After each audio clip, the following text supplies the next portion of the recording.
Middle east यानी मध्य पूर्व में इजराइल और टेररिस्ट ऑर्गेनाइजेशन हमास के बीच एक ज़बरदस्त जंग चल रही है। पूरी दुनिया अभी एक युद्ध को झेल रही है जो यूक्रेन और रशिया के बीच हो रहा था, अभी वो ख़त्म नहीं हुआ है और एक दूसरी लड़ाई जो मिडिल ईस्ट में है और बहुत बड़े पैमाने पर चल रही है। शनिवार की सुबह जब सारे लोग बेखबर थे, ऐसी कोई संभावना, आशंका या पहले से कोई तनाव जैसी स्थिति नहीं थी, तो हमास ने जो गाज़ा स्ट्रिप में ज़्यादातर उनका बेस है, उन्होंने रॉकेट से हमले किए इजराइल के ऊपर और करीब करीब 5,000 अलग अलग नंबर से, कुछ लोग कह रहे हैं 5,000, कुछ लोग कह रहे हैं 7,000 रॉकेट से हमले किए। और ये हमले इतने भयानक थे कि पूरे शहरों के ऊपर, रिहायशी इलाकों के ऊपर, डिफेंस की जो पोस्ट थे उनके ऊपर ये हमले किए गए और बहुत ऑर्गेनाइज्ड तरीके से ये हमलों को अंजाम दिया गया हमास ने। गाज़ा, अगर आप नक्शे की थोड़ी सी कल्पना करें तो ये जो बीच में एक पूरी लाइन है, तो अगर आप सामने से नक्शा देख रहे हैं तो आपके बाएं हाथ बहुत छोटा सा एक स्ट्रिप है, पट्टी है जिसको गाज़ा बोलते हैं, जहाँ पे हमास मिलिटेंट का बेस है। फिर उसके बाद इजराइल है और फिर दूसरी तरफ पैलेस्टीनियन है और अल-अक्सा, गोलन हाइट्स के पूरा इलाका है। गाज़ा में जो पूरी सप्लाई है, चाहे वो बिजली की हो, पानी की हो, रसद की हो, फ्यूल की हो, सब वाया इजराइल ही है। यानी इजराइल पे डिपेंडेंट गाज़ा है क्योंकि वो लैंड पूरी एक है और वो तीन तरफ से समुद्र से घिरा हुआ है। तो शनिवार को जब एक फेस्टिवल मना रहे थे इजरायली, तो ये कार्यक्रम हुआ और ये इतना ऑर्गेनाइज था कि पहले ड्रोन्स के ज़रिए पैराट्रूपिंग कराई गई। कुछ आतंकवादी वहाँ के उतरे और उन्होंने बेहिसाब गोलीबारी की, जिससे वो इलाका थोड़ा सा खाली हुआ। उसके बाद उनके बुलडोज़र आए और उन्होंने जो वो फेंसिंग थी उसको तोड़ दिया। फिर उसके ज़रिए बुलेट से, बाइक से, बुलेट मतलब बाइक के ज़रिए बहुत सारे टेररिस्ट घुसे, फिर टैंक घुसे उनके, पिकअप गाड़ियाँ घुसी उनकी, पैराट्रूपिंग हुई और बड़े पैमाने पर अलग अलग संख्याएं, कोई कह रहा 3,000, कोई कह रहा 5,000 की संख्या में ये मिलिटेंट्स वहाँ गए और बेहिसाब गोलियां चलाई। और अब तक के आंकड़े बता रहे हैं करीब 700 इजरायली, जिसमें सैनिक, IDF इजरायली डिफेंस फोर्स के सैनिक और सिविलियंस मारे जा चुके हैं। और इसके काउंटर अटैक में गाज़ा में जो हमले हो रहे हैं इजराइल की ओर से, जब काउंटर अटैक, उसमें भी बहुत मर गए। तो संख्या 1100 ऑफिशियली बताई जा रही है, लेकिन आप इसको बहुत सहजता से 3x कर लीजिए। जिस तरह के हमले वहाँ पे हो रहे हैं दोनों साइड से, वो बहुत बड़ी संख्या में हताहत हो रहे हैं लोग। खबरें ये भी हैं कि करीब 9 अमरीकी नागरिक भी मारे गए हैं इन हमलों में। सबसे खतरनाक या उलझन या दिक्कत भरी बात ये है कि ये वन ऑफ अटैक नहीं था कि एक बार रॉकेट फेंक दिया फिर ख़त्म हो गया। अभी भी हमास एक्टिव है, उसने बहुत सारे लोगों को होस्टेज बना लिया है, इजरायली नागरिकों को, जिससे कि वो रैंसम में ले सके, बार्गेन कर सके। और जो अभी बिजली पानी काटने की बातें चल रही है, वहाँ के फॉरेन मिनिस्टर इजराइल ने कहा कि कोई बिजली नहीं, कोई पानी नहीं, कोई फ्यूल नहीं, कोई फूड नहीं, क्योंकि we are dealing with the humans like animals. उसके बावजूद हमले अभी भी जारी हैं और ये संख्या बढ़ती जा रही है। तो ये बहुत भीषण युद्ध की स्थिति बन गई है। बहुत सारे लोगों को ये लगता है कि ये स्टेट वर्सेस स्टेट का वॉर नहीं है, क्योंकि हमास एक मिलिटेंट ऑर्गेनाइजेशन है, कोई स्टेट नहीं है, लेकिन युद्ध की विभीषिका आपको एक स्टेट जैसी दिखेगी। दूसरे साइड जहाँ लेबनान है, दूसरे बॉर्डर की तरफ गाज़ा के, इजराइल के, वहाँ पे लेबनान में एक और टेररिस्ट ऑर्गेनाइजेशन जो है सक्रिय है और उसने भी हमले इनकी तरफ करने शुरू कर दिए हैं। तो ये जो एक परिस्थिति बन रही है पूरी दुनिया के लिए मिडिल ईस्ट में, ये खतरनाक स्थिति है। इसके बहुत सारे कॉन्टोर्स हैं। बैकड्रॉप में क्या हो रहा था, क्यों ये अचानक से हुआ, क्या प्रोवोकेशन था। नाम ईरान का निकल के आ रहा है कि ये ईरान की शह पे हुआ है, इसकी प्लानिंग महीनों पहले हुई होगी, वरना इतना ऑर्गेनाइज नहीं हो सकता।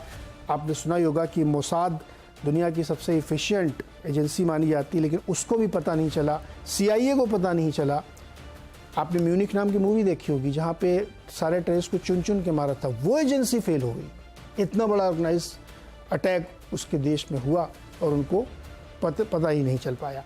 तो ये जो कुछ ऐसी चीज़ें हैं जिसको हमें देखना है कि क्या स्थिति बन रही है और इसका दुनिया के ऊपर असर क्या पड़ सकता है। क्या ये 1973 जैसा बड़ा वॉर हो सकता है या इसमें कुछ और चीज़ है?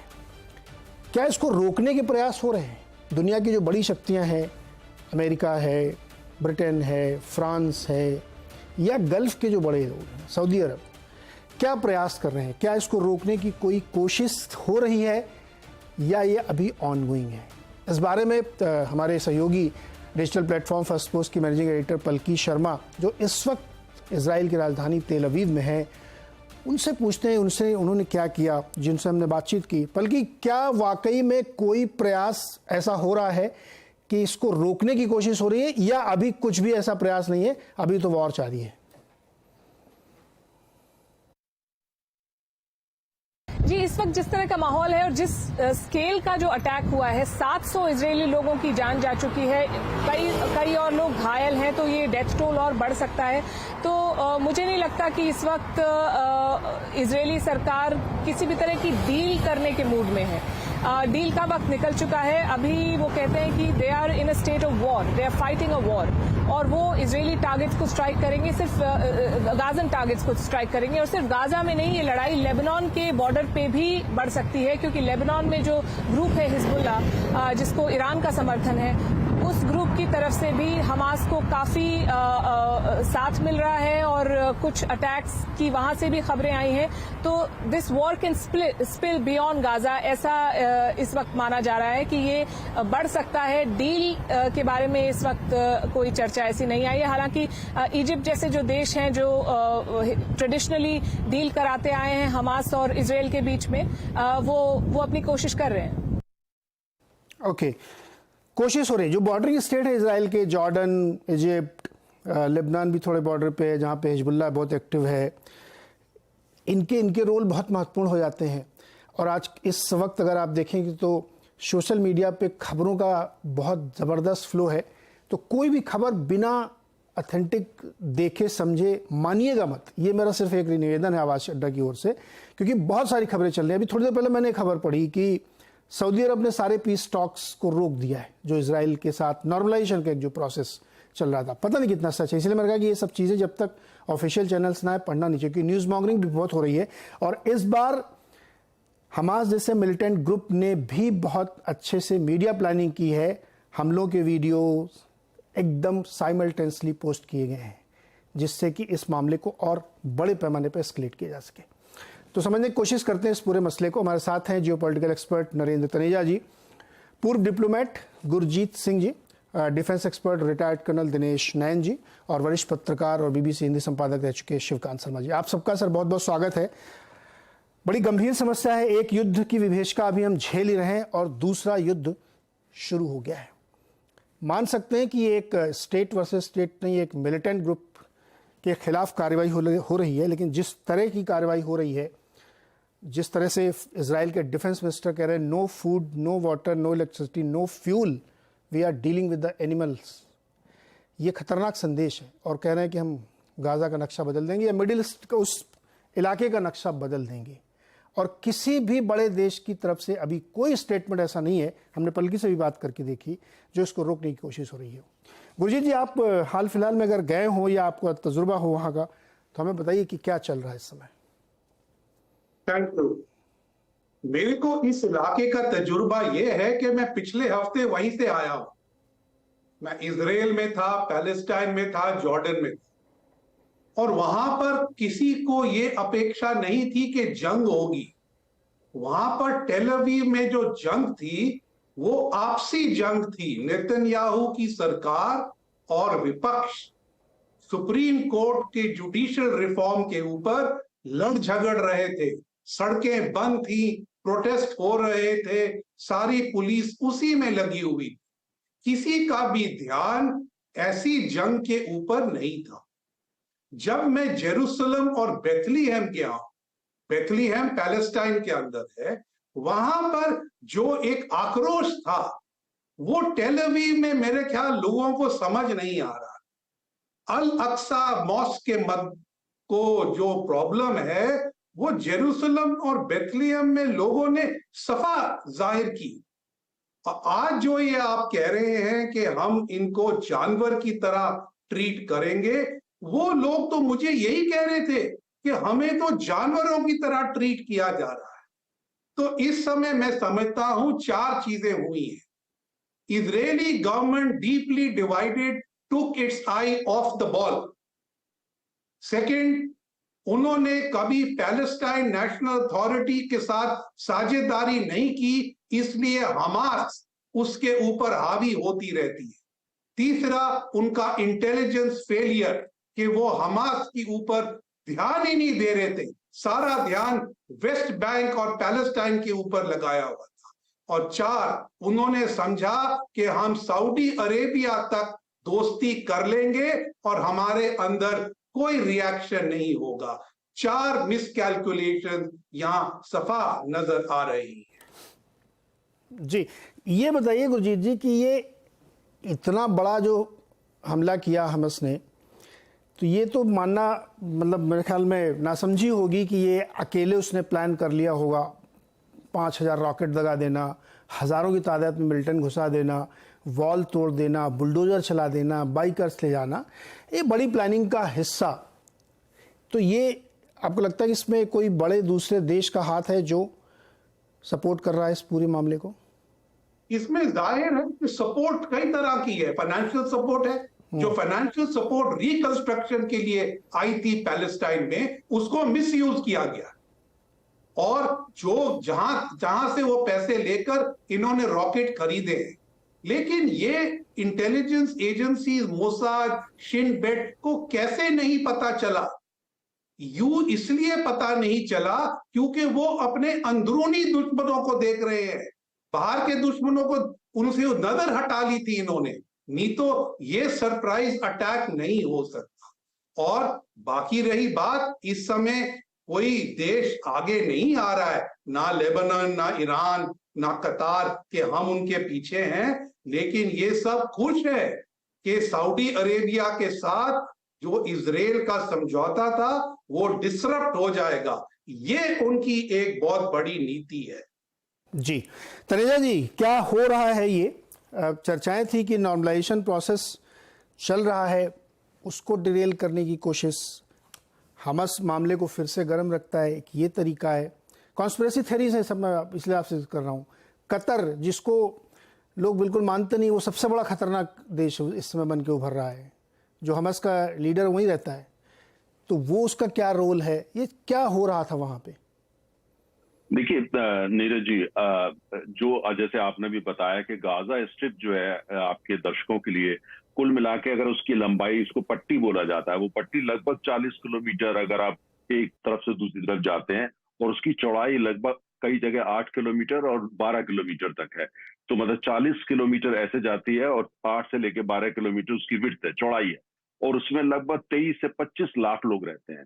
पानी हो, गैस हो, बिजली हो, खाना पीना की सप्लाई हो, सबके लिए वो काफी हद तक इजराइल पर डिपेंड करते हैं। और खासतौर से जरूरी चीज जैसे गैस और पानी और बिजली है। बाकी जो सप्लाई होती है वो समंदर से होती है, पर उसके ऊपर भी जो है इजराइल जो बहुत कड़ी नजर रखता है, और इजिप्ट की तरफ का जो बॉर्डर है वो काफी हद तक इजिप्ट उसको बंद रखता है। तो उसके बावजूद, जबकि चारों तरफ से वो घिरा हुआ है, उसके बावजूद इतनी बड़ी तैयारी उन्होंने करी। तो आप सुनाई में आ रहा है वो 2 साल से लगे हुए थे, और इजराइल की जो इंटेलिजेंस है उसको उसकी खबर नहीं लगी। जो इजराइल के समर्थक देश है उनकी इंटेलिजेंस को खबर नहीं लगी। इससे ये तो जाहिर होता है कि किस तरह की एक्सपर्टीज उनके पास थी और किस तरह का आक्रोश उनके पास था। अब जो हमास है वो कोई देश तो है नहीं, वो एक ऑर्गेनाइजेशन है, उसको टेररिस्ट ऑर्गेनाइजेशन बोलते हैं, तरह तरह के नामों से बुलाया जाता है। उनका मेन एजेंडा ये मुझे नजर आता है, जिसकी चर्चा है, उनका एजेंडा ये था कि जो जिस हिसाब से मिडिल ईस्ट पूरा बदल रहा था, तमाम लोग इसको बोल रहे थे कि नए मिडिल ईस्ट का जन्म हो रहा है, न्यू मिडिल ईस्ट। और न्यू मिडिल ईस्ट के अंदर क्या होगा, इजराइल जो है वो अरब देशों के साथ उसको दोस्ताना संबंध होंगे। चाइना ने जो है कोशिश करी सऊदी अरब और ईरान उनको साथ में लाने की, वो हमेशा पारंपरिक रूप से लड़ते रहे, क्योंकि एक शिया पावर है, एक सुन्नी पावर है। तो कुल मिला के जो ये ऑर्गेनाइजेशन है हमास वगैरह, या जो थोड़े गर्म खून वाले लोग हैं, मिलिटेंट लोग हैं, या जिनको ये है कि न्याय नहीं मिल रहा फिलिस्तीनी इलाके में, फिलिस्तीनियों को न्याय नहीं मिल रहा है, वो ये नहीं चाहते थे। उनको लगता था अगर ये न्यू मिडिल ईस्ट बन गया और लेकिन हमारे लिए वही हालात रहे जो रहे, तो फिर हमारा क्या होगा। तो इसलिए उनको ये था कि इसको धराशायी करो, इसको खत्म करो, ये सारी जो बातचीत है। और उसमें काफी हद तक अगर आप देखें तो वो, मैं ये तो नहीं कहूंगा सफल हो गए, लेकिन इतना जरूर है कि वो जो उनके जो प्रयास थे उनको कहीं ना कहीं पूरी दुनिया आज देख रही है, और इजराइल जो है वो काफी बेचैन है इसको लेकर के, समझने वाली बात है। लेकिन जैसे आपने अपनी रोड का जो खबरें आ रही हैं, अभी आज की तारीख में कहना मुश्किल है कितनी खबरें सही होती है कितनी सही है, लेकिन हिजबुल्लाह ने ये कहा है कि वो इसमें शामिल नहीं है और उन्होंने किसी भी तरीके से इजराइल को टारगेट नहीं किया है। ये भी साथ में खबरें आ रही हैं कि कतर जो है वो बात कर रहा है और उसकी कोशिश है जो बंदी बनाए गए हैं 100 के करीब लोग हैं उनको जल्दी से जल्दी रिहा कराया जाए, जिससे कि जो है थोड़ी सी बातचीत का माहौल बन सके या थोड़ी नरमी आए। लेकिन ये सब अभी बातें, आज ये है कि इजराइल के हर आदमी का और इजराइल के जितने लोग हैं उनमें आक्रोश है। उनको ये है कि ये लोग, ये जो गाजा पट्टी में है, ये इन लोगों के हमने पूरी तरह बदला लेना है, बदले के अलावा कोई और बात नहीं है। और वहां के राष्ट्रपति ने कहा है कि चाहे जो भी राजनीतिक दल हो, कल तक तो वो आपस में लड़ रहे थे, लेकिन आज ये है कि पूरा देश एक हो गया है और सरकार के तहत ही वो उसमें काम करेगा जब तक बदला। तो जब इंसानी जज्बात ये हो जाते हैं कि बदला लेना है, खून का बदला खून, तो आमतौर से कूटनीति और वो काम नहीं करते। लेकिन इसमें भी थोड़ी सी सिल्वर लाइनिंग ये है कि अभी तक जो हुआ है वो ये है कि एस्केलेट हो गया, इसकी कोई ऐसा कोई संकेत नहीं है। दूसरी तरफ जो हिजबुल्लाह ने बोला, अगर वो सच है तो वो एक पॉजिटिव चीज है। और जो कतार ने कहा है कि वो तनीजा जी, इसमें एक मिनट कंटिन्यू करने से 2 सवाल।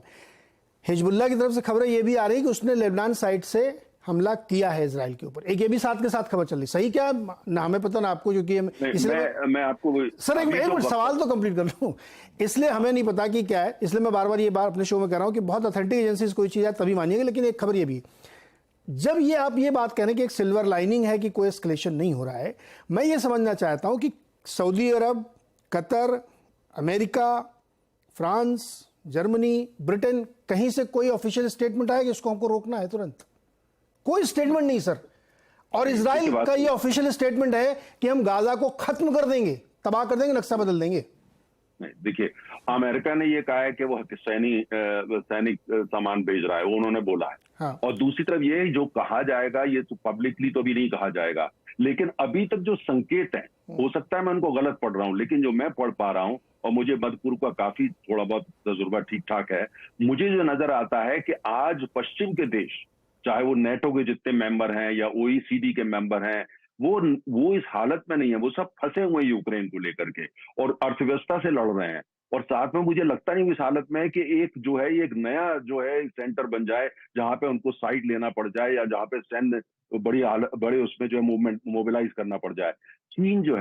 चीन इजराइल का बहुत बड़ा ट्रेडिंग पार्टनर है। एक्चुअली इंपोर्ट सबसे ज्यादा इजराइल चीन से करता है, लगभग 14%। और दूसरी तरफ अगर आप इसको उठा करके देखते हैं तो चीन की अर्थव्यवस्था की लड़ाई चल रही है अंदर। चीन को वैसे ही पूरी दुनिया जो शक की निगाह से देखा, मुझे नहीं लगता कि वो इसमें इन्वॉल्व होगा। रूस तो पहले ही यूक्रेन में लगा हुआ है। और दूसरी तरफ सऊदी अरब जो है वो नहीं चाहेगा, या इराक नहीं चाहेगा, या यूनाइटेड अरब एमिरेट्स नहीं चाहेगा कि वो ये चीज एस्केलेट हो। तो एस्केलेट में अभी देखिए, अभी यह है कि जो इजराइल ने गुस्सा उतारना है, जो कर रहा है वो होगा और ये चलेगा, ये लंबा समय चलने वाला है, लेकिन एस्केलेट हो पाएगा, अभी ऐसे संकेत मुझको नजर नहीं आ रहे हैं। और यहाँ गौरतलब है, अगर एस्केलेट, देखिए कोई देश कुछ नहीं बोल रहा है, तो इसका ये हम लोग मतलब निकाल रहे हैं कि कोई एस्केलेशन नहीं चाहता। फेयर एनफ, ये एकदम सही इंटरप्रिटेशन है। लेकिन इसका एक इंटरप्रिटेशन ये भी तो है कि गाजा को खत्म कर दो। मैं देख रहा हूं बैठ के, जब वो समाप्त हो जाएगा, वहां सब तबाही हो जाएगी, 10-5 लाख लोग मर जाएंगे, तब हम कहेंगे कि अब भाई अब शांत हो जाओ। ये भी तो इंटरप्रिटेशन है इसका। नीरज जी देखिए, ये इजराइल को भी समझ में आ रहा है, हाँ। सऊदी अरब को भी सबको समझ में आ रहा है कि इसके पीछे मकसद क्या है। मकसद ये है, जो न्यू मिडिल ईस्ट बनाने की बात थी, जहां इजराइल सऊदी अरब जो है दोस्ताना ताल्लुकात होंगे, यूनाइटेड अरब एमिरेट्स इजराइल के दोस्ताना, उसी को तो रोकने की सारी कवायद है ना। उसको आप बोले सैबोटाज करने की, वही तो सारी कवायद है। अगर आप गाजा में चले जाते हैं, और कुछ इलाकों में सुना है पहुंच गई है इजरायली फौजें, लेकिन आप पूरी तरह जाते हैं और वहां जाकर के गाजा स्ट्रिप को रौंद देते हैं, और इस प्रोसेस में बहुत लोग मारे जाते हैं, और वो विजुअल टेलीविजन पे आते हैं, तो यही तो वो चाहते हैं। इसका मतलब जो अरब नेशनलिज्म है या जो मुस्लिम नेशनलिज्म अक्रॉस जो है, जो पैन अरब नेशनलिज्म, वो आप वही जो 60-70 तनेजा जी, परोक्ष रूप से वो आ चुका है, अप्रत्यक्ष रूप से वो साफ दिख रहा है मिडिल ईस्ट में। किसी ने खुल के हमस की आलोचना की? नहीं, नीरज जी सुनिए, बताइए ना। नहीं, आप सऊदी अरब ने हमस के बारे में क्या बोला? नहीं नीरज जी, इतनी जल्दी कंक्लूजन पर ना, मैं कंक्लूजन में निकल रहा हूं। मतलब आज की तारीख में जब मैं चर्चा कर रहा हूं, मैं पूछना चाहता हूं, तीसरा दिन चल रहा है युद्ध का सर, किसने क्या बोला बताइए? नहीं, देखिए अभी क्या है, देखिए आपने ये देखा, भारत ने अप्रत्याशित रूप से इजराइल का समर्थन किया। भारत वहां का नॉन प्लेयर है सर। नहीं, भारत का वहां नहीं का स्टेटमेंट से मैं नहीं कर रहा हूं, इस स्टेटमेंट को आप अलग रखिए ना, इससे क्या फर्क पड़ेगा वहां पे सर? मुझे अपनी बात कहने दीजिए नीरज जी। भारत वहां पे बहुत बड़ा प्लेयर है। 90 लाख भारतीय वहां रहते हैं मिडिल ईस्ट के अंदर, 90 लाख, 18,000 तो इजराइल के अंदर रहते हैं। और अगर आप पूरी अर्थव्यवस्था को उठा के देते हैं, काफी इंटीग्रेटेड है। और पिछले 5 साल से जो सिक्योरिटी डायलॉग्स हुए हैं इंडिया के मिडिल ईस्ट के साथ, खासतौर से सऊदी अरब के साथ, ओमान के साथ और यूएई को, आप उसको नजरअंदाज मत करिए, सिक्योरिटी डायलॉग चलते हैं। अच्छा, दूसरी बात यह है कि ये ऊपर नहीं कहा जा रहा, लेकिन बातचीत अंदर क्या हो रही है, क्या किस तरह का, वो सब तो हो ही रहा होगा, ऐसा नहीं है। इसलिए मेरा ये कहना है कि हमास की कोशिश क्या है, इसको समझिए। उनकी कोशिश ये है कि जो न्यू मिडिल ईस्ट की बात है, जो नई रेखा है, कि उसको ना होने दें। और अगर इजराइल जो वही करता है जो हमास चाहता है कि अंदर घुस जाओ, गाजा स्ट्रिप के अंदर रौंद दो, ऐसे विजुअल्स क्रिएट करो तो अरे तनेजा जी, देखिए मैं इस पे आपसे डिसएग्री इसलिए कर रहा हूं कि आप ये कह रहे हैं कि हमास तो यही चाहता ही है कि मामला एस्केलेट हो, बवाल हो, फिर से वही खाड़ी में तनाव की स्थिति बना रहे, इसलिए उसने ऐसा किया, इसलिए संयम बरतना चाहिए इजराइल को। तो अपने 1000 लोगों को मरवा के वो संयम बरते, ये आप कह रहे हैं? नहीं, क्या करे इजराइल? नहीं, सुनिए, देखिए मैं ये नहीं कह रहा हूं कि वो 1000 लोगों को मरवा के सही, वो नहीं।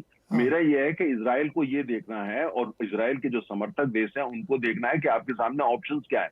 क्या आप do you walk into their trap? आप जो उन्होंने ट्रैप बिछाया, क्या पूरी तरह 100% अंदर उसमें चले जाएं? तो फिर तो फिर वो युद्ध में भी जीत लिए, क्योंकि उन्होंने इतना नुकसान कर दिया, आपका इंटेलिजेंस फेलियर हो गया, और उसके बाद कूटनीति में भी जीत गए।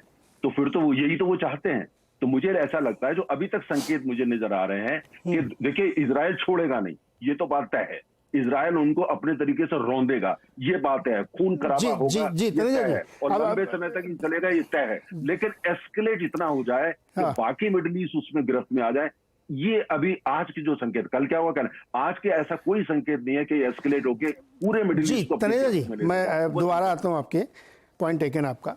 शिवकांत जी, सारे बड़े देशों ने अपने मन में घोषणा कर ली है कि इसको ठंडा करना है, लेकिन प्रयास नहीं करेंगे। ऐसा ही उन्होंने यूक्रेन में भी किया था, तबाह हो गया यूक्रेन। मन में घोषणा है हमारी कि युद्ध नहीं होना चाहिए, इधर भी हमको लगता है वैसे ही चलेगा। क्या ऑब्जर्वेशन है सर आपका?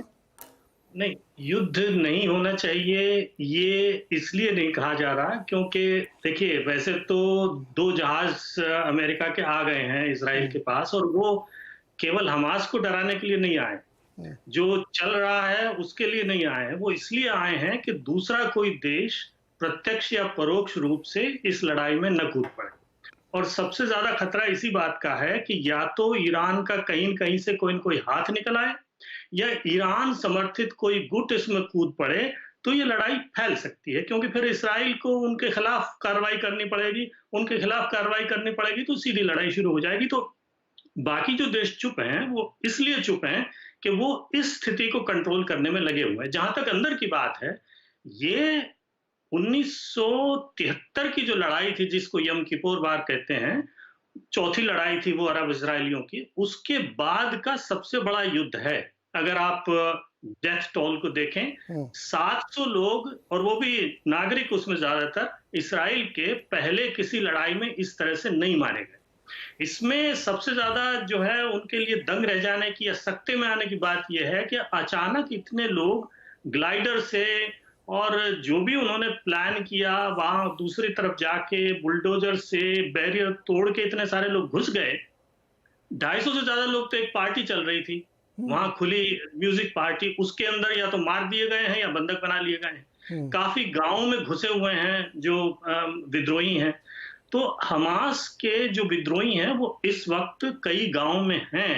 उन गांव में लोगों को उन्होंने बंधक बना रखा है, वहां बाकायदा जो है गली गली में लड़ाई चल रही है, इस वजह से कोई भी देश इसराइल को सीधे सीधे नहीं कह रहा कि आप थोड़ा सा संयम से काम लें और लड़ाई बढ़नी नहीं चाहिए, क्योंकि जब तक वो सारे पकड़े नहीं जाते तब तक इसराइल के भीतर जो इसराइल के लोग हैं वो सुरक्षित नहीं होते, और वो सुरक्षित नहीं होते तो इसराइल कैसे चुप बैठेगा। तो इसलिए उसको सीधे रूप से कुछ नहीं कहा जा रहा। हाँ, मुझे लगता है परोक्ष में पर्दे के पीछे उसको ये जरूर कहा जा रहा होगा, ये जो बात आप बार बार करते हैं कि साहब ईरान पे हमला कर दूंगा, ये कर दूंगा, वो कर दूंगा, इस तरह की जो मतलब चीज है वो इस वक्त न करें, और अगर ये नहीं होगा तो लड़ाई यहीं की यहीं दब सकती है। लेकिन इसका सबसे बड़ा कारण ये है कि ये 1987 से पहले इंतिफादा को याद करें, 1987 से गाजा के अंदर ये स्थितियां बनती आ रही, और हर 10 साल बाद गुस्सा जो है वो बेकाबू हो जाता है इन लोगों का और ये भड़क उठते हैं। 1987 से 93 में पहले इंतिफादा में हुआ, 2000 से 2005 दूसरे इंतिफादा में हुआ, 2015 से 16 तीसरे इंतिफादा में हुआ, चाकू उसको छुरेबाजी इंतिफादा कहते हैं। और अब क्योंकि उनका पानी बंद कर रखा था, बिजली बंद कर रखी थी, चारों तरफ से नाकेबंदी है, तो जो है और ऊपर से बाकी एक और बात रही है, ये पूरा इतिहास है, मैं बहुत ही संक्षेप में ये बात कहना चाहता हूं। उनके लिए जब अरब बात करते थे, फिलिस्तीनियों के डायरेक्टली तो कुछ नहीं रहा। जब 1948 में बंटवारा हुआ तो सबसे पहले अरबों ने चौधराहट की ना, अरबों ने चौधराहट की, 1948 में हमला किया। हमला करके क्या किया कि जो फिलिस्तीनी इलाका फिलिस्तीन को मिला था उस पर कब्जा कर लिया और 19 साल उसके ऊपर बैठे रहे। सब लोग ये रोते हैं कि इसराइल ने कब्जा कर रखा, पहले 19 साल तो अरब देशों ने कब्जा कर रखा था फिलिस्तीन के ऊपर, फिलिस्तीन तो कभी बना ही नहीं। उसके बाद 1967 की लड़ाई होती है, 1967 की लड़ाई में इसराइल जो है उन्हीं इलाकों को अरब देशों से छुड़ा के अपने कब्जे में कर लेता है, तो अब वो अधिक क्षेत्र हो गए हैं। तो एक तरह से उन्होंने देख लिया कि अरब उनके सगे नहीं हैं, वो उनके लिए जो है भलाई का काम नहीं करते। अब खाड़ी वालों ने चौधराहट करनी शुरू कर दी है, तो वो ये चाहते थे कि सीधे सीधे हमसे बात की जाए। जब से हमास की सरकार बनी है, और हमास की सरकार बने हुए 2006 में वो चुनाव जीते थे, उनका शुरू से ये कहना है कि आप हमसे बात करें, और 1948 में जो विभाजन रेखा बनी थी उतनी जमीन का अगर आप बंटवारा करें और आप शरणार्थियों को वापस करने को राजी हो जाएं तो हम आपके साथ जो है वो रहने के लिए तैयार हैं और दो देश का सोल्यूशन निकल सकता है। लेकिन बातें बहुत आगे बढ़ चुकी हैं।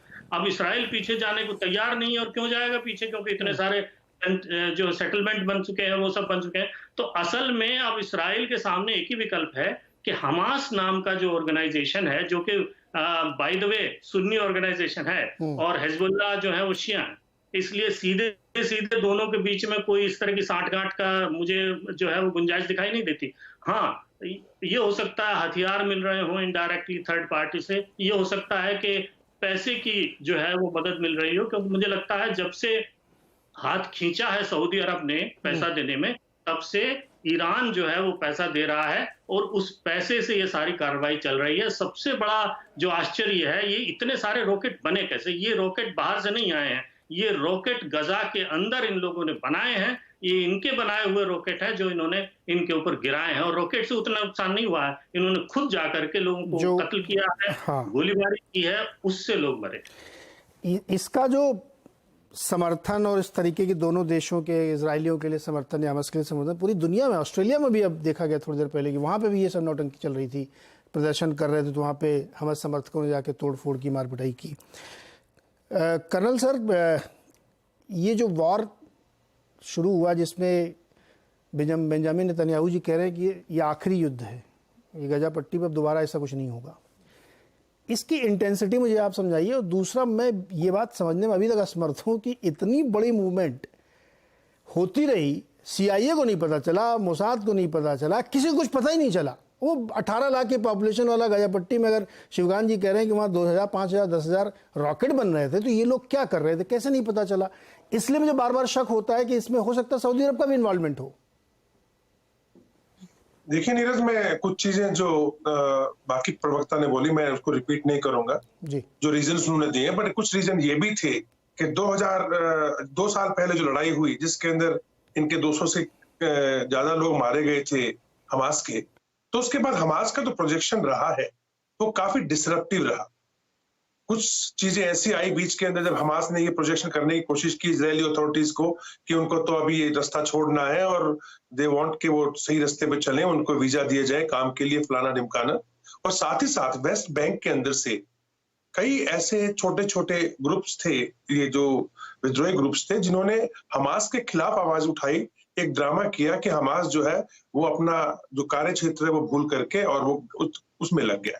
कुछ डिसरप्शन यहाँ आया, कुछ जैसे कि बताया गया कि अलास्का मॉस्क के अंदर जो है जो चल रहा था, पॉलिटिकल टर्मोइल जो इनके चल रहे थे, तो कुछ जो ट्रूप्स हैं वो साउथ इजराइल से हटा करके और नॉर्थ सेटलमेंट की तरफ को शिफ्ट किए गए, जिससे कि वहां पे भी कंसंट्रेशन कम, और ये सब कुछ हमास पढ़ रहा था। लेकिन जो दूसरा रीजन एक बताया गया था कि जब से ये अब अब्राहम अकॉर्ड के मुताबिक अमेरिका ट्राई कर रहा था कि किस प्रकार से सऊदी अरेबिया और इजराइल की आपस में जो है वो बातचीत ठीक हो जाए, क्योंकि इजिप्ट तो लाइन पे आ ही गया था और उसके बाद में बहरीन और जो है यूएई वो भी फॉलो कर रहे थे। तो शायद ये पसंद नहीं आ रहा था, क्योंकि वर्ल्ड अब दो खेमों में बटा हुआ है। एक खेमे को ये पसंद नहीं आ रहा था कि जो वेस्ट एशिया का और ये गल्फ कंट्रीज का जो पूरा वर्चस्व है वो अमेरिका की तरफ जाए या चीन की तरफ जाए। तीसरा इसके अंदर एक मेजर पॉइंट ये था कि अभी जब G20 हुआ था तो उसके अंदर अगर ध्यान दिया हो तो बड़े लार्ज स्केल के ऊपर एक फॉर्मूला या एक प्रोजेक्ट को पास किया गया था, मिडिल ईस्ट एंड यूरोप का जो रेल कॉरिडोर है, which was going through Israel. और अगर ये हो जाता तो ना तो चीन की कोई रेलिवेंस रहती, ना कोई ईरान की रेलिवेंस रहती, और हमास तो शायद थोड़े दिनों के अंदर धुआं बन के उड़ जाता। तो इसमें कौन कौन लोग इन्वॉल्व है वो तो सामने बाद में आएगा। लोग कह रहे हैं हमने कुछ नहीं किया, हम तो सिर्फ समर्थन करते हैं, और हमने कोई जो एक्शन हुआ है, जैसे ईरान ने कहा है जो एक्शन किया गया वहां पे हमारी उसके इन्वॉल्वमेंट नहीं है। अगर नहीं है भाई तो फिर आपके जो रईसी साहब हैं वो हमास का जो लीडर है क्या नाम है, उसके साथ में ये बातचीत करते हुए उनको बधाइयां क्यों दे रहे थे कि आपने बहुत अच्छा काम किया और आपके साथ में हमारा समर्थन है, और अगर हो सका खुदा चाहेगा तो आने वाले टाइम में अलास्का मॉस्क के अंदर हम दोनों बैठ के नमाज पढ़ेंगे। तो ये नमाज पढ़ने तक की तुम्हारी दोस्तियां यारियां चल रही हैं। $100 मिलियन हर साल आप दे रहे हो, कतर $70 मिलियन दे रहा है, और हिजबुल्ला के थ्रू आप उनको हथियार पहुंचाने की कोशिश कर रहे हो जो कि लेबनान में बैठा है। तो किस एंगल से आप कह सकते हो कि आप इन्वॉल्व नहीं हो? और जियोपॉलिटिकली ये चीजें जो है कि कोई बच्चों का खेल तो है नहीं, कोई मजाक तो चल नहीं रहा, सभी लोगों की आंख और कान होते हैं। तो मुसाद का फेल होना या मिलिट्री इंटेलिजेंस का फेल होना कुछ वो कारण थे। लेकिन अभी जो सिचुएशन मैं पढ़ रहा हूँ नीरज, कल जो है कुछ नॉर्दर्न इलाके के अंदर शीबा फार्म्स जो है जो कि जिसको लेबनान कहता है कि हिजबुल्लाह कहता है कि लेबनान की डिस्प्यूटेड लैंड है, वो गोल्डन हाइट्स की बात नहीं करता, जहां सेटलमेंट्स की बात नहीं कर रहा, शीबा फार्म्स की बात कर रहा है। वहां पे कुछ सिंबॉलिक बॉम्बिंग की गई थी रॉकेट्स द्वारा, यानी जो एग्जैक्ट टारगेट्स थे उनको नहीं मारा गया, उनके आसपास खाली इलाके में रॉकेट से बॉम्ब गिराए गए। और यही प्रक्रिया फिर इजराइल ने दोहराई, और उसने भी जो अपना लेबनान के अंदर जो हिजबुल्लाह के पोजीशंस हैं, क्योंकि इस इलाके में हिजबुल्लाह का कंसंट्रेशन बहुत ज्यादा है साउथ लेबनान के अंदर, तो उन्होंने भी टारगेट्स पे नहीं मारा, दाएं बाएं मार दिया। लेकिन आज सवेरे पहले 5 लोगों ने इन्फिल्ट्रेट करने की कोशिश की, जिसके अंदर की इजरायली फोर्सेस ने रिएक्ट किया और 2 बंदों को मारा। लेकिन उसके बाद अभी 3-4 घंटे पहले की बात है, बड़ी भारी मात्रा में इन्फिल्ट्रेशन करने की कोशिश की गई, और उसके अंदर हेलीकॉप्टर जो गनशिप्स हैं उसको इजराइल ने यूज किया और वहां पे एनकाउंटर हुआ। काफी संख्या के अंदर इनके हिजबुल्लाह के लोग वहां पे मारे गए हैं, और उसके ऊपर अभी इनकी एयरफोर्स ने भी जो है नजदीक के शहर पे काफी बॉम्बार्डमेंट कर दी है इजराइल ने। तो मेरा मानना यह है कि हिजबुल्लाह ये एक तरीके से सिंबॉलिक ये चीज दिखा रहा था इसको, इजराइल को, कि देखिए जैसे जैसे आप गाजा स्ट्रिप के अंदर अगर आप आगे बढ़ते जाएंगे तो हमारे कंसंट्रेशन और इंटेंसिटी जो है आपके खिलाफ यहाँ बढ़ती जाएगी। लेकिन अगर ये बढ़ी तो क्या होगा? तो ये बहुत बड़ा पंडोरा बॉक्स खुल जाएगा। कर्नल साहब, ये यहाँ कोई नहीं रहेगा, कर्नल साहब, ये जाएगा सीरिया। मैं कर्नल साहब, मेरा अगला सवाल यही है, जो जिस इंटेंसिटी से हो रहा है उसमें उसको मिट्टी डालो, हल्के से एनालाइज करो, मैं इसके पक्ष में नहीं हूं सर, बहुत सीरियस है, क्योंकि गजा के हमास अभी भी लड़ रहे हैं, इजराइल के अंदर है वो, और वो लड़ रहे हैं, बम चला रहे हैं वो। तो आप एक होता है कि कोई टेररिस्ट ऑर्गेनाइजेशन ने आपके यहाँ बम फोड़ा, उसके बाद 9/11 हो गया, 9/11 में तो कोई था नहीं वहां पे, मार मुर के सब बराबर कर दिया, ठीक कर दिया। यहां तो वॉर चल रहा है अभी। आप ये कैसे कह सकते हैं कि अब वो खत्म हो जाएगा? प्रोसेस नहीं है, वहां पे अभी भी उनके मिलिटेंट्स हैं, वॉर कर रहे हैं, और हिजबुल्लाह भी वॉर पे शामिल हो रहा है। तो क्या ये एक्सपेक्ट किया जाए कि और ज्यादा एस्केलेट होने की संभावना बन रही है इसकी? देखिए नीरज, आज करीब 12 के करीब रॉकेट्स और इन्होंने फायर किए हैं गाजा स्ट्रिप के अंदर से, बट साउथ सदर्न इजराइल के अंदर फायर हुए हैं। और इनिशियली इन लोगों ने करीब देखिए 1000 की संख्या के करीब ये लोग घुसे थे। 3 यूनिट मान लीजिए, एक एयर से गई थी, एक सी से आई थी, और एक ने सदर्न इजराइल के अंदर एंट्री की थी फेंसिंग काट के। और ये लोग जो है अभी 22 लोकेशंस पे कल तक इनकी आपस में एंगेजमेंट थी, जिसमें से शायद आज जो है दोपहर तक 2 या 3 लोकेशंस ऐसी रह गई थी साउथ के अंदर, सदर्द के पास और साद के पास, आसपास के इलाके में, जो कि गाजा बॉर्डर से बहुत नजदीक है। वहां पे 2-3 लोकेशन ऐसी जहां पे इनकी अभी भी लड़ाई चल रही थी। लेकिन इस बीच 3 लाख के करीब रिजर्व्स को इजराइल ने मूव किया और 1 लाख के करीब अपने ट्रूप्स को इन्होंने गाजा स्ट्रिप के अंदर डिप्लॉय करके टैंक्स के साथ और आर्टिलरी के साथ now they have started moving in, वो मूव करना उन्होंने शुरू कर दिया। नाउ मैं आपका ध्यान ना थोड़ा सा 2005 की तरफ लेना जाना चाहूंगा।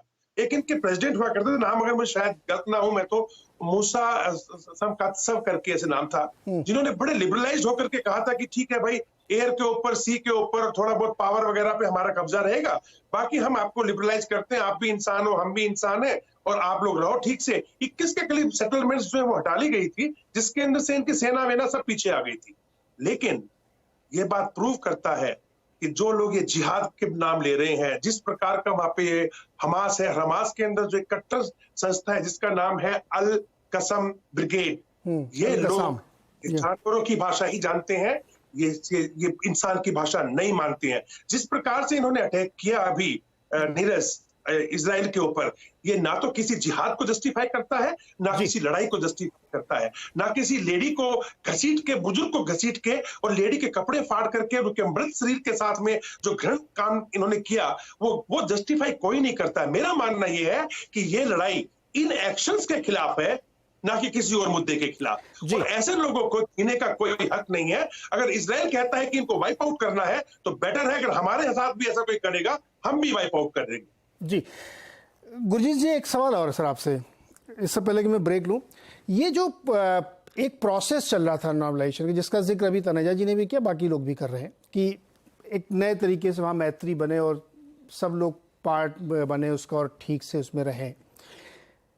लेकिन जब उसी सेम टाइम पे ये सब कुछ हो रहा था, बिना इसको सेटल किए हुए आप ये कैसे दुनिया में जी रहे थे कि हम एक बढ़िया सी दोस्ती वाला फ्रेमवर्क बना रहे हैं और इधर इतना बड़ा कांड होने की तैयारी हो रही थी? तो ये तो मतलब मुझे समझ नहीं था, आईवॉश था, क्या था ये? मिसकैलकुलेशन।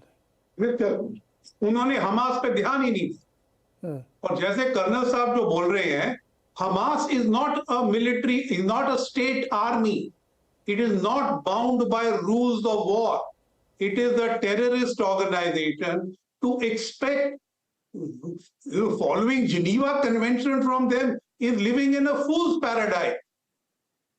उन्होंने आपको चौंका दिया है, उन्होंने इजराइल को चौंका दिया है।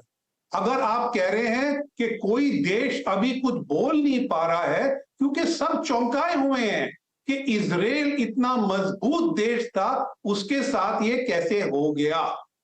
और हम लोग सब IMECC, गल्फ अब्राहम अकॉर्ड, सब कुछ इसी पे निर्भर था कि Israel will be at peace. Hamas ने दिखा दिया है कि Israel can not be at peace so long as Hamas exists। और दूसरी बात, हमास ने जो भी किया है ये डिसरप्टिव एक्शन है कि जो वेस्ट एशिया में हो रहा है उसको डिसरप्ट करो। इस समय कतार, ईरान, टर्की कोई खुल के नहीं बोल रहा है, लेकिन सब इनके पीछे हैं। ये दूसरे प्रवक्ता ने बताया कि जो हिजबुल्लाह है वो और ईरान दोनों शिया है, लेकिन हमास तो सुन्नी है। तो इसमें पॉलिटिकल और स्ट्रेटेजिक कॉन्ग्रुइटी है, इसमें रिलीजियस कॉन्ग्रुइटी की बात नहीं है। वो जियो स्ट्रेटेजिक डिसरप्शन करना चाह रहे हैं थ्रू टेररिस्ट मीन्स। और ये इजराइल की चूक थी कि उसने ओवर कॉन्फिडेंस दिखाया, मिसकैलकुलेट किया, जिसकी वजह से पूरा अब्राहम अकॉर्ड और बाकी चीजें अभी धुंधला गई हैं। हालांकि यूएई ने कहा है कि हम इजराइल के साथ हैं, बहरीन चुप है, सऊदी अरेबिया अभी और नेगोशिएशन नहीं करेगा जब तक ये मामला हल नहीं होता है। लेकिन इजराइल ने कितनी कोशिश की इस मामले को हल करने की, उस पे ऊपर बहुत बड़ा प्रश्न चिन्ह। जी, छोटा सा एक ब्रेक के बाद इस चर्चा को कंटिन्यू करेंगे। फिर से आवाज अड्डा में आपको, और आज हम चर्चा कर रहे हैं इजराइल में जो एक संघर्ष की स्थिति बनी है, वॉर से चल रहा है हमास के खिलाफ, जो पिछले 2-3 दिनों में आपने देखा होगा। समझने की कोशिश करें कि वहाँ चल क्या रहा है और क्या गड़बड़ हुई जिसकी वजह से इतना ज़्यादा एस्केलेशन हुआ। तनेजा जी और शिवकांत जी, तनेजा जी, इस बार जो आप देखिए प्लानिंग लेवल पे कि बढ़िया एकदम एडिटेड वीडियो हमास की ओर से जारी किए जा रहे हैं, जो वो कर रहे हैं, और पूरी दुनिया में उनके समर्थन में कुछ लोग खड़े हैं, कुछ इनके विरोध में भी खड़े हैं। लेकिन जो बात मैं आपसे पूछना चाहता हूं कि एक तो ये मुझे लगता है बिल्कुल पूरी दुनिया डिवाइड जैसी दिख रही है, जिनको मतलब 250 देशों में नहीं, लेकिन जिनको जो मैटर करते हैं। अरब वर्ल्ड, जो मिडिल ईस्ट का पूरा वर्ल्ड है, वो आप ये भले कहते रहो कि हिजबुल्लाह शिया है, ये सुन्नी है, कतर अलग है, ईरान अलग, ये सब बातें एक तरफ रखिए, सब एक सुर में बात कर रहे हैं। आपको लगता है कि ये एक अजीब किस्म का डिवाइड बन गया है?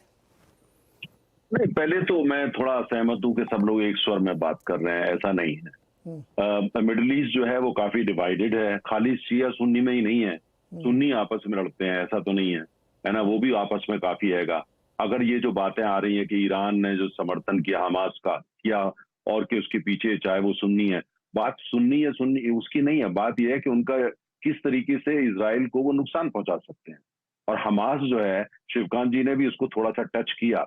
हमास का अब ये देखिए कोई स्टेट तो नहीं है, वो उनके पास कोई बहुत बड़ी बड़ी फैक्ट्रियां नहीं है जहां वो हवाई जहाज बनाते हो, तोपें बनाते हो, मिसाइल बनाते हो। जो कुछ भी जहां से समर्थन तो उनको मिला है, ये तो तय है, एक्सपर्टीज मिली है, एक्सपर्ट्स वहां आए हैं, लेकिन जो कुछ भी उन्होंने किया है, जो जिससे हमला किया है इजराइल के ऊपर, वो ज्यादातर वहीं बना है, क्योंकि बाहर से तो आने का सवाल ही नहीं उठता, बिल्कुल नाकेबंदी है, इतना आसान नहीं हो सकता, उसका तो पता लग जाता है उनको। अब प्रश्न ये होता है कि जो उन्होंने अभी कितने सालों से ये असला बनाया, ये सारा गोला बारूद बनाया, कितने दिन उसको लेके सस्टेन कर सकते हैं? क्या वो इजराइल से कितने दिन लड़ सकते हैं? 10 दिन, 15 दिन, 1 महीना, कितना लड़ पाएंगे? एक तो ये प्रश्न है। दूसरा बात यह है कि इजराइल जो है वो करेगा जो उसने करना है, लेकिन क्या इजराइल पूरा गाजा पट्टी पे जाकर के अपनी जो सारा सेनाओं को फैला देगा, उसको पूरा कंट्रोल में कर लेगा? 2005 में ही तो इजराइल वहां से बाहर निकला था। इजराइल को समझ में आया उसको अपने अंडर में रखना कोई बहुत अच्छी रणनीति नहीं है। कुछ पॉकेट्स को वो कैप्चर करेगा, लेकिन पूरा करेगा, मुझे इस बात पे बहुत शक है। जहां तक अरब देशों की और पूरे लगता है, हम लोग जब दिल्ली से देखते हैं या बाहर से देखते हैं, ऐसे लगता है ये सारी अरब की भाषा बोलते हैं, तो इसलिए ये सारे एक है। ऐसा तो नहीं है। यमन में जो हो रहा है वो भी तो अरब है, किससे लड़ाई हो रही है उनकी? सऊदी अरब से हो रही है ना, और वो तो दोनों सुन्नी भी हैं, शिया की पॉकेट्स है वहां पे, ये बात है। लेकिन बात यह है कि क्या मोरक्को जो है वो, लेकिन यहूदी और क्रिश्चियंस के मसले पर सब एक है सर, मैं ये कहने की कोशिश कर रहा हूँ। नहीं, आप जो कह रहे हैं, देखिए, नहीं, जो अरब देशों के अंदर आप देखिए, जो क्रिश्चियन पॉपुलेशन है, आप इजिप्ट में देखिए कितनी कम हो गई, इराक के अंदर होती थी कितनी कम हो गई है, जहां पे 15% क्रिश्चियन पॉपुलेशन थी, वो आज 2% वहां पे हो चुकी है। इजिप्ट के अंदर भारी कमी हुई, इराक में बहुत बड़ी क्रिश्चियन पॉपुलेशन थी। इस नजरिए से मुझे नहीं लगता यूरोप इसको देखता है। यूरोप आज इस नजरिए से उसको देख रहा है कि इजराइल के समर्थन में वहां काफी लोग हैं, और इजराइल जो है वो ये जो था कि उन्होंने एक आयरन डोम बना रखा है। आयरन डोम का मतलब यह है कि उसको कोई भेद ही नहीं सकता। ईरान की इमेज ये थी कि वो एक ऐसा देश है, छोटा है, लेकिन ऐसा देश है जिसका आयरन डोम है, उसको कोई उस पर हमला नहीं कर सकता, कोई नुकसान, ये जो इनविंसिबल है, इस पर कोई भेद नहीं कर, वो जो एक इमेज थी वो तहस नहस हो गई। ये जो है, अब इसका रिएक्शन क्या होगा? इसको अगर हमास जैसा संगठन इतना बड़ा हमला कर सकता है और आयरन डोम को पेनिट्रेट कर सकता है ना, तो फिर और देश भी कुछ और सोच सकते हैं। तो ईरान की इमेज का बहुत बड़ा सेटबैक, इजराइल की इमेज को बहुत बड़ा सेटबैक पहुंचा। दूसरी बात, लेकिन मैं फिर उस बात पे आ रहा हूं, देखिए अभी ये सब कुछ होगा और इजराइल जो है वो इनसे निपटेगा और इनको ध्वस्त करेगा, खत्म करेगा, और आने वाले लंबे महीनों तक ऐसी तमाम इमेज आएंगे जिसको देख करके लोगों को बड़ी बेचैनी होगी, और अरब देशों में खासतौर से बहुत बेचैनी होने वाली है। तो ये जो सारी बातें थी, उनको थोड़ा सेटबैक तो लगेगा, इसको दो राय नहीं है, लेकिन मुझे लगता है कि तमाम दुनिया के देश वो इन्वेस्टेड हैं, they heavily invested in new middle east.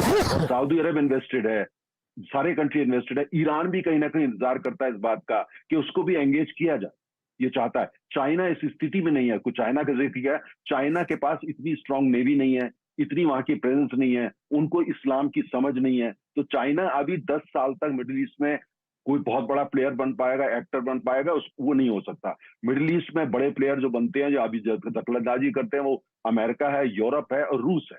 China अभी 10 साल दूर है उससे। चाइना से पहले तो भारत नजदीक बैठा हुआ है। तो मेरा कहने का मतलब ये है कि और ये सारे देश नहीं चाहते ये एस्केलेट हो, और इजराइल बदला लेगा। इजराइल खून आने वाले दिनों में बड़ा खून खराबा होना है। सऊदी अरब और अरब देशों के लिए इजराइल के साथ नॉर्मल बातचीत करने में परेशानी आने वाली है।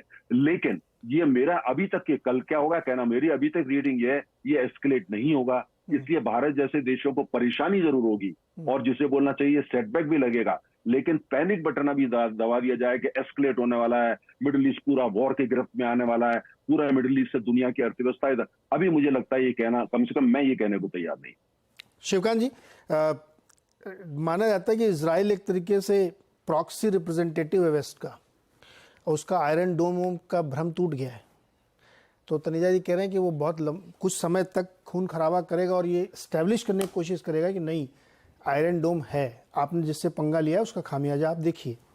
तो वही तो मैं भी कह रहा हूँ कि ये लंबा एस्केलेट हो सकता है अगर गजा में इस तरीके की कार्रवाई चल रही है। आप लोगों को ताज़ा वीडियो जो दिख रहे होंगे, मैं इसलिए स्क्रीन पर नहीं डाल रहा हूँ क्योंकि वो ऑथेंटिक मुझे नहीं पता है कि नहीं है, जिस तरीके से बॉम्बिंग हो रही है गजा में, नहीं लगता कि 48 घंटे से ज़्यादा वहाँ पे कोई बिल्डिंग बचने की संभावना, मतलब जीरो नहीं हो जाएगा, लेकिन बहुत मैसिव तबाही की स्थिति दिख रही है। फिर भी आपको लगता है कि वो एस्केलेट नहीं होगा, सब चुप बैठ रहेंगे, देखते रहेंगे कि गजा खत्म हो जाए? क्या यही आइडिया प्लान था क्या सऊदी अरब का? नहीं, देखिए ये डर तो है, और ये डर इस वजह से भी बढ़ जाता है कि जब तक 1973 की लड़ाई तक 2 शक्तियां थी, शीत युद्ध चल रहा था, तो सबको मालूम था कि या तो इधर से हो रहा है या उधर से हो रहा है। तो शांति होती थी तो दोनों महाशक्तियां बैठ करके किसी तरह सुलह करा देती थी। उसके बाद अगले 20-25 साल आपने एक महाशक्ति देखी, तो उसमें यह तय था कि भाई अमेरिका अगर चाहेगा, अमेरिका कुछ बोल देता तो मामला शांत पड़ जाता। अब जो स्थिति हो रही है, जिसमें बहुध्रुवीय, बहुपक्षीय जो है वो जो दुनिया बन रही है, उसमें किसी को ये अंदाजा नहीं है कि कौन इस स्थिति में है कि जो है वो शिकंजा कस दे या अंकुश लगा दे या चीजें रुकवा दे या बढ़ा दे। हो सकता है कि एक पक्ष ये करने की कोशिश करे, दूसरा करने की कोशिश करे, तीसरा बिगाड़ रहा हो, चौथा और ज्यादा बिगाड़ रहा हो। तो बहुपक्षीय व्यवस्था का एक बहुत बड़ा खतरा है। न्यूयॉर्क टाइम्स ने एक लेख छापा है आज कुछ ही देर पहले कि बहुपक्षीय व्यवस्था की हम बात तो बहुत करते हैं, लेकिन बहुपक्षीय व्यवस्था जो है वो अराजकता का कारण भी बन सकती है, और अंतर्राष्ट्रीय संबंधों में इस तरह की जब संकट आते हैं तो अराजकता फैल सकती है, तो इसका खतरा है। लेकिन इजराइल पे अगर लौटें तो देखिए, अगर आप नैतिक श्रेष्ठता का बखान करते हैं, उसका दम भरते रहते हैं, तो आपको थोड़ी नैतिकता दिखानी चाहिए। इस वक्त इजराइल में जैसी सरकार, उस पर जो आरोप लग रहे हैं कि साहब वो फांसीवादी हैं, दक्षिणपंथी हैं, जबरदस्ती जो है वो सेटलमेंट बना रहे हैं, जबरदस्ती तंग कर रहे हैं फिलिस्तीनियों को, जो चीज नहीं करनी चाहिए, जिससे कोई फायदा नहीं हो रहा, वो काम कर रहे हैं। तो आप जो है दबी पूंछ के एक जानवर को अगर आप जबरदस्ती जाकर के छेड़ेंगे, चिढ़ाएंगे, तो फिर वो तो हमला करेगा ना आपके ऊपर। एक म्यान में 2 तलवार जैसी स्थिति है इजराइल में। एक तरफ हमास है जिसको इजराइल ये कहता है, और बाकी बहुत सी दुनिया कहती है। मैंने यही तो बात अभी गुरजोत जी से भी पूछी थी कि ये जो परिस्थिति बन रही है, जो एक मैत्री बनाने की कोशिश चल रही थी कि सब कुछ ठीक हो जाए, इजराइल भी एक्सेप्टेड रहे, वो किस बिना पे हो रहा था? जब ये इधर ये कांड कर रहा है इजराइल, तो फिर वो हो क्या रहा था? मतलब ऐसे ही चल रहा था क्या? मेरे को पूछ रहे? नहीं, शिवकांत जी को पूछा मैंने। हाँ, नहीं, ये देखिए, ये कोशिश चल रही थी, और अमेरिका की तरफ से तो ये कोशिश चल रही थी कि शायद इससे हो शांति हो जाए। अमेरिका की रणनीति ये थी कि उस क्षेत्र में, क्योंकि अब खाड़ी के देश हैं, उनके पास पैसे की ताकत है, अब अरब देश जो है वो उनकी चौधराहट नहीं चलती, खाड़ी के देशों की चौधराहट चलती है। तो खाड़ी के देशों से इजराइल की अगर दोस्ती करा दी जाए, तो हो सकता है कि वो उनका दबाव पड़े और थोड़ा सा नरम पड़ जाए, इसराइल की सरकार या इसराइल के इस वक्त की सरकार कम से कम, लेकिन ऐसा हुआ नहीं। ये मुझे लगता है भूल थी उनकी। साथ ही में नेतन्याहू पर भी दबाव डालना चाहिए था कि आप अपने घर में जो स्थितियां हैं उनको आपको ठीक करना होगा। आखिरकार रहना तो अब 23 लाख लोगों को तो आप मार के नहीं भगा सकते ना। आपने मान लीजिए 1 लाख सेना घुसेड़ दी गजा में, तो वो क्या करेंगे? वो कितनी देर बैठे रहे? एक तो आपने खुद कहा। दूसरी बात यह है कि उन सारे लोग तो हमास के हैं नहीं, और जितना ज्यादा लोगों को आप सताएंगे उतना ज्यादा आप हमास को बढ़ाते जाएंगे। हमास था कहाँ? 2005 से पहले तो हमास था ही नहीं। हमास गजा में इसलिए पनपा है कि गजा में शुरू से जो इसराइल की नीतियां रही हैं वो बहुत ज्यादा दमनकारी रही हैं। उन्होंने दमन कर करके हमास पैदा कर दिया। अब हमास के ऊपर आप एक बार तो हमास को हटा देंगे, उसके बाद हमास से और क्या पैदा होगा इसकी तो आप कल्पना भी नहीं कर सकते ना। तो ये नीति बहुत लंबी नहीं चलती। मुझे लगता है आखिरकार इसराइल को सोचना पड़ेगा। 700 मौतें जब इसराइल में हुई हैं, तो जब इसराइल में इस तरह की नागरिक मौतें होती हैं तो इसराइल के भीतर जो है वो इस तरह की आवाजें उठती हैं कि जिस राह पे हम चल रहे हैं वो ठीक है कि नहीं, और सरकारें जो है उससे बदलती हैं और परिवर्तन आते हैं। तो मुझे इसमें सिल्वर लाइनिंग ये दिखाई दे रही है कि हो सकता है इसराइल में परिवर्तन की आवाज उठे और थोड़ा सा बदलाव हो और मामला थोड़ा ठीक रास्ते पे आए। जैन साहब, कर्नल सर नैन साहब, ये जो मसला बढ़ रहा है, काफ़ी एस्केलेट होने की उसमें संभावना बन रही है, क्या ऐसी सिचुएशन बन गई कि अब आपने दोनों पक्षों ने, किसी एक ने, दोनों ने शेर की सवारी कर ली, उतरेगा कौन? आप उस लेवल पे पहुंच गए हैं जहां जो उम्मीद शिवकांत जी रख रहे हैं, मैं उसके समर्थन में हूँ कि दोनों बीच में बात हो। आप 25 लाख लोगों को गला कत्ल नहीं कर सकते हैं, लेकिन पीछे कैसे हटेंगे? जिस आप वहां के लोगों की बातचीत सुनिए, जिस तरीके के बिहेवियर है, ये कैसे होगा? संभावना दिखती है आपको? देखिए नीरज, 2005 से पहले भी तो हो रहा था ना। इनके पास चॉइस नहीं है, क्योंकि अगर आप इस शैतान को अगर आप सोचो कि आप इसको टेम कर लोगे, आप इसको पालतू बना दोगे या सही इंसान बना दोगे, इनको ये नहीं बनने वाले। अपने कश्मीर में देख लिए, कभी बने क्या इतने सालों के अंदर? नहीं बनते हैं ये जिहाद नाम का जो जानवर है ना, ये आईसिस से लेकर के कहीं तक भी आप चले जाओ, इसके अंदर छोटे से बच्चे से लेकर बुजुर्ग तक, कोई बीमार है, कोई मर रहा है, कोई जी रहा है, कोई मायने नहीं रखता है। और ना ही इस मानसिकता के साथ आप कभी इसको समझ सकते हो कि ये कभी चेंज होगी। तो अब इजराइल के पास चॉइस क्या है? देखिए, नेतन्याहू के रहते हुए हार्ड कोर तो रहेगा ही रहेगा। अब इन लोगों ने और ट्रूप भेजे हैं। मैं ये नहीं कह रहा कि 21 लाख या 20 लाख जो नागरिक हैं वहां के, जो कि बेचारे किनका कोई लेना देना नहीं है मैक्सिमम का, उनके खिलाफ कोई एक्शन होगा, लेकिन गेहूं के साथ घुन तो पिसेगा ना थोड़ा बहुत। और अब इनको अगर अपनी सिक्योरिटी को बढ़ाना है तो सिक्योरिटी बढ़ाने के लिए इनको स्टेप लेना पड़ेगा। या तो आप पॉलिटिकली इसको डील करें या सिक्योरिटी या मिलिट्रीली इसको डील करें। मेरा मानना यह है कि पहले तो इनको मिलिट्रीली इसको कंट्रोल में लाना पड़ेगा। और कंट्रोल में कब लाएंगे? जैसे पहले इनके सैनिक रहा करते थे, 21 के करीब सेटलमेंट्स थी, सब कुछ कंट्रोल में था, किसी को पनपने नहीं देते थे, कोई हथियार नहीं आते थे, कोई ऐसी वारदात नहीं होती थी। जैसे ही ना लिबरलाइजेशन किया वहां पे कि नहीं जी, हम तो आप भी इंसान है, हम भी इंसान है, उन इंसानों ने अपना। साहब, मैं माफी के साथ रोकूंगा आपको, समय एकदम समाप्त हो रहा है, लेकिन ये बहुत पेचीदा इशू है, बहुत गंभीर विषय बन गया है कि ये कैसे रुकेगा। और कहीं पे भी युद्ध हो, किसी के बीच में भी हो, वो ठीक नहीं होता, ह्यूमैनिटी के लिए नहीं ठीक होता, क्योंकि इसमें आम नागरिक जिसका कोई लेना देना नहीं आपस के इन झगड़ों से, वो मारे जाते हैं। अब ये जो 1100 लोगों के मारे जाने की खबर, इसमें ज़्यादातर वही लोग होंगे जो निर्दोष हैं, जिनको कोई लेना देना नहीं, लेकिन वो गेहूं के साथ घुन पिसने वाली बात आ गई है। देखते हैं कितना एस्केलेट होता है। उम्मीद ये करते हैं कि एस्केलेट ना हो, जल्द खत्म हो। कैसी संभावनाएं बनती हैं पता नहीं, कहा नहीं जा सकता, सब कुछ अभी ओपन एंडेड है। बहुत बहुत शुक्रिया हमारे साथ जुड़ने के लिए।